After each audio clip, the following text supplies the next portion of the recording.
Los sueños que cruzan por nuestro pensamiento estando despiertos, muchas veces sin que se los invite, nos dan la sensación de que existe un oscuro mundo subterráneo.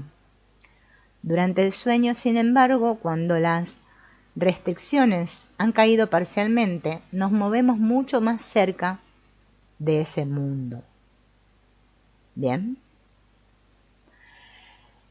Durante el sueño sufrimos una regresión en contenido y forma, abrimos un cauce para los deseos primitivos y para los procesos primitivos de nuestro pensamiento, puesto que cuando construimos nuestros sueños extraemos nuestra materia prima del lenguaje vibrante y secreto de nuestro inconsciente. O sea, durante la noche se libera el inconsciente. Bien.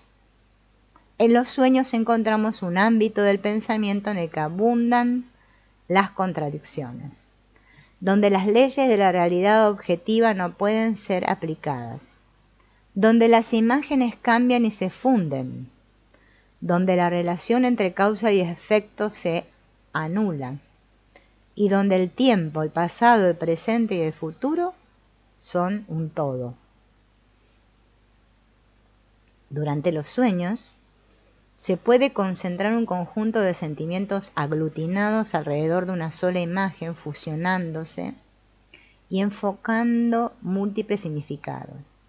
Mi madre estaba hablando, pero no era su propia voz. Era igual a la de mi hermana, y tenía el pelo rojo de mi otra hermana. Se produce el desplazamiento de intensas emociones características de deseos poderosos, pero prohibidos, y se desplazan hacia algo inocuo. Yo estaba ante la casa en que vivía cuando nació mi hermano. Vi una pelota a mis pies y le di, en lugar de le di a mi hermano, un gran puntapié. Las preocupaciones básicas, el nacimiento, la muerte, el sexo, el cuerpo, los miembros de la familia, están representadas por símbolos universales o por otras metáforas visuales que a veces parecen juegos de palabras atroces o improbables. Una mujer sueña con un oficial alemán vestido con el uniforme de las SS y al despertar sus asociaciones tienen que ver con su autoritaria madre, que en ese preciso momento la zarandea para que se levante a desayunar con un SSS. Bien. El recurso de la condensación, el desplazamiento y a la representación visual es llamado el trabajo del sueño.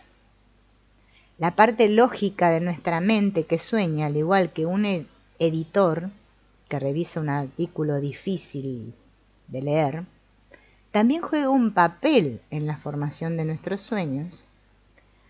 Trata de introducir algo de orden en todo eso, ¿no? En ese caos, y toma en cuenta los fragmentos peculiares que nuestro trabajo del sueño produjo y le da una forma más o menos coherente.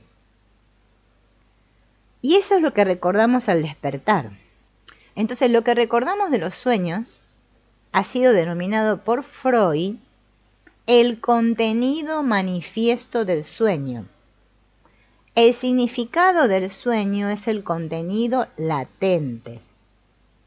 La interpretación de los sueños exige las asociaciones de la persona que ha soñado, las ideas y sensaciones que el sueño manifiesto evoca, asociaciones que tarde o temprano nos llevarán desde el sueño que recordamos al pensamiento inconsciente del cual nace el propio sueño. Vamos para cerrar a contar el sueño, un ejemplo de un sueño para que lo podamos entender. El sueño de Hugo. Hugo iba caminando con un amigo. Era en un sueño, ¿eh? Llega a una carnicería y en ese momento el amigo lo deja. Y él ve en el interior de la carnicería el carnicero. y el carnicero resulta que es ciego. Ciego, sí, no ve. Bien. El local estaba en la penumbra y pintado de marrón. El carnicero lo llama con un acento de los barrios bajos del este de Boston, y él recuerda, ¿no?, que Hugo recuerda que en el sueño él quería carne para su gato. A pesar de su ceguera, la ceguera del carnicero, era ciego, ¿no?, el carnicero corta un trozo de hígado con un cuchillo muy afilado. Bien. Durante su psicoanálisis, Hugo ha empezado a enfrentar el fracaso de su matrimonio. Resulta que parece que se había divorciado. Y dice, se pregunta, ¿cómo no lo había visto antes? ¿Por qué me he portado como un avestruz escondiendo mi cabeza en la arena? ¿Qué es exactamente lo que Hugo no ha querido observar? La ceguera, en el sueño, provoca en Hugo una asociación con su propia negación a ver. No ve nada, no oye nada, no sabe nada. Ese soy yo, dice él, el carnicero, ¿no? Entonces, corta todo en pedazos hasta casi machacarlo el hígado.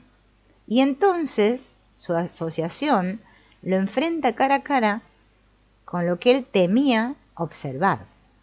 El carnicero tiene un acento como un actor y el nombre es Kilbride. No todos nuestros sueños son tan claros como este, ¿no?, el de Hugo. Pueden disfrazarse de muchas maneras. Freud señala que todos nuestros sueños contienen un deseo. Dice que independientemente de lo terrible o doloroso que un sueño puede hacer, siempre persigue la realización de un deseo. Y dice que nuestros sueños siempre están ligados a los deseos prohibidos e imposibles de nuestra infancia. Bien. Lo que soñamos, ya sea despiertos, o sea que fantaseamos, o lo que soñamos en la cama, o sea dormidos, puede permitir que se cumplan los deseos imposibles y puede de hecho establecer una diferencia en nuestro estado de ánimo. Así como soñar que bebemos un vaso de cerveza puede calmar nuestra sed lo suficiente como para que no nos despertemos para beber un vaso de agua, las fantasías de nuestros sueños nocturnos y diurnos, que satisfacen deseos menos permisibles, pueden mitigar la urgencia de esos deseos. Obtener satisfacción mediante la fantasía es en algún grado realmente posible. De hecho, nuestras fantasías pueden parecer casi reales, pero independientemente de lo persuasivas que parezcan o de lo satisfechos que podamos sentirnos, debemos ser capaces de vivir en un mundo de adultos y de vivir de acuerdo con la realidad. No es tan duro como parece, puesto que crecer no significa la muerte de todo lo placentero y lo dulce. El crecer no significa necesariamente el gran terror.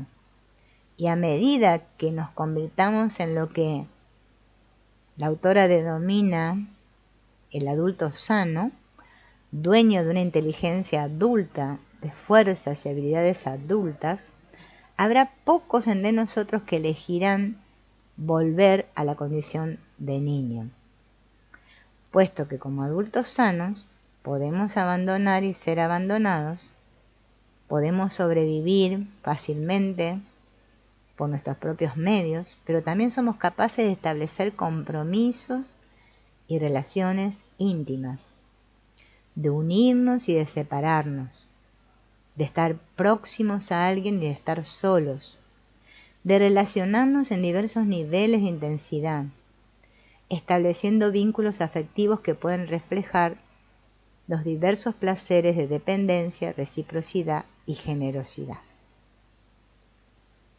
Como adultos sanos sentimos que nuestro yo es susceptible de ser amado, que es valioso y genuino. Sentimos nuestro yo en su condición de identidad de sí mismo.